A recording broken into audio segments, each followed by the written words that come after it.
আসসালামু আলাইকুম everyone, welcome to my cooking channel cook and craft by Tahiya. আশা করি সবাই ভালো আছেন। আমিও আলহামদুলিল্লাহ ভালো আছি। নিয়ে আসলাম নতুন আরও একটা রেসিপি। আজ তৈরি করে দেখাবো মুচমুচে চিকেন পাকোড়া। উপরে ক্রিস্পি এবং ভিতরে জুসি, খেতে অনেক মজার। সন্ধ্যার নাস্তা আইটেমের মধ্যে অন্যতম একটা রেসিপি।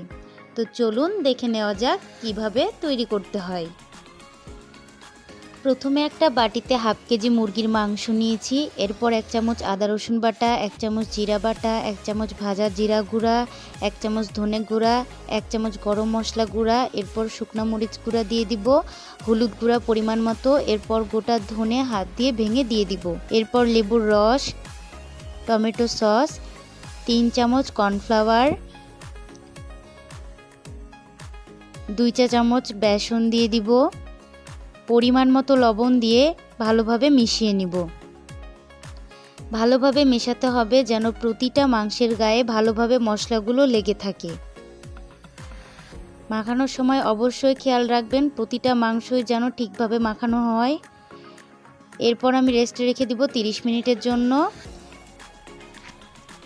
এরপর ঢাকনাটা খুলে আমি একটা ডিম ভেঙে দিয়ে দিব। ডিম দেওয়ার পর আমি ভালোভাবে মিশিয়ে নিব। আবারও ভালোভাবে মিশাতে হবে যেন প্রতিটা মাংসের গায়ে ভালোভাবে ডিমটা লেগে থাকে। এরপর কোটিংয়ের জন্য আমি অল্প পরিমাণে ময়দা ব্যবহার করব।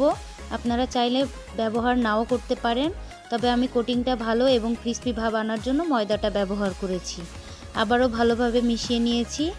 এরপরে আমি ভাজতে চলে যাব, যার কারণে কড়াইয়ে আমি ডুবো তেল নিয়ে নিয়েছি। এরপরে আমি প্রতিটা মাংসের পিস একটা একটা করে দিয়ে দিব। আমি 2 বারে ভাজবো, যার কারণে প্রথমবারে আমি হালকা ব্রাউনভাবে ভেজে নিব। ভিতরটা একমাত্র সিদ্ধ করার জন্য আমি অল্প আঁচে একটু সময় ধরে ভালোভাবে ভেজে নিব। আর অবশ্যই চুলার আঁচটা মিডিয়াম রাখতে হবে, একদম হাই করা যাবে না, এতে মাংসের উপরটা পুড়ে যাবে এবং ভিতরে কাঁচাটা থেকে যাবে।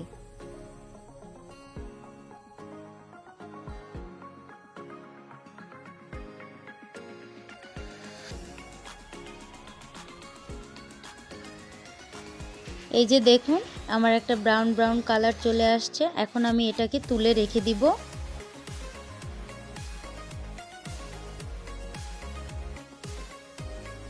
এরপরে আমি আবার ভাজতে চলে যাব। সেকেন্ড টাইমে সেম একইভাবে আমি ভেজে নিব। আবারও সে একটা একটা করে দিয়ে আমি ভালোভাবে ভেজে নিব। আমার প্রতিটা ব্যাচ ভাজতে সময় লেগেছে 7-8 মিনিট। আপনারা আপনাদের সময় ধরে ভেজে নেবেন। অল্প আঁচে অবশ্যই ভাজবেন, এতে করে ভিতরটা ভালোভাবে কুকড হবে এবং খেতেও ভালো লাগবে।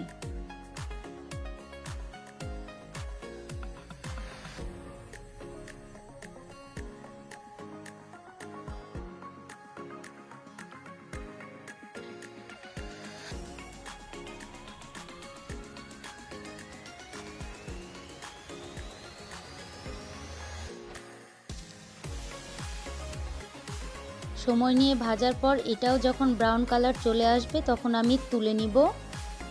চিকেনগুলো ভাজা হয়ে যাওয়ার পর আমি একটা প্লেটে তুলে এক সাইডে রেখে দিব। এবার আমি দ্বিতীয়বার ভাজবো, যার কারণে তেল একই গরম থাকবে। তার মাঝখানে আমি সেই চিকেনগুলো দিয়ে দিব। এই পর্যায়ে আমি উপরের চিকেনের উপরটা ক্রিস্পি করার জন্য আমি ঠিকভাবে ভেজে নিব। বেশিক্ষণ ভাজার দরকার নাই, যেহেতু আমার মাংসটা আগে থেকে সিদ্ধ হয়েছিল। অল্প আঁচে ভেজে নিলেই হয়ে যাবে। 2-3 মিনিট পর আমি মাংসগুলো তুলে নিব। আবারও দিয়ে দিলাম।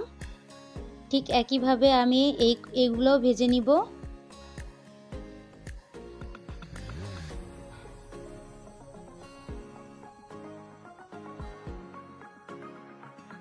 ব্যাস তৈরি হয়ে গেল আমার স্পেশাল চিকেন পাকোড়া। আপনারাও এইভাবে বানিয়ে দেখতে পারেন, খেতে অনেক মজা লাগে এবং আপনারা আপনাদের প্রয়োজন মতো সুন্দর করে বানিয়ে নিতে পারেন। রেসিপিটি ভালো লাগলে অবশ্যই আপনারাও বাসায় একবার ট্রাই করে দেখবেন। আপনাদের সুবিধার্থে আমি একটা চিকেন ভেঙে দেখালাম। ভেতরটা অনেক জুসি এবং খেতে অনেক মজা। ভিডিওটি শেষ পর্যন্ত দেখে থাকলে অবশ্যই ধন্যবাদ। আমাদের ভিডিওটি ভালো লাগলে অবশ্যই লাইক, কমেন্ট অ্যান্ড শেয়ার করবেন। আল্লাহ হাফেজ।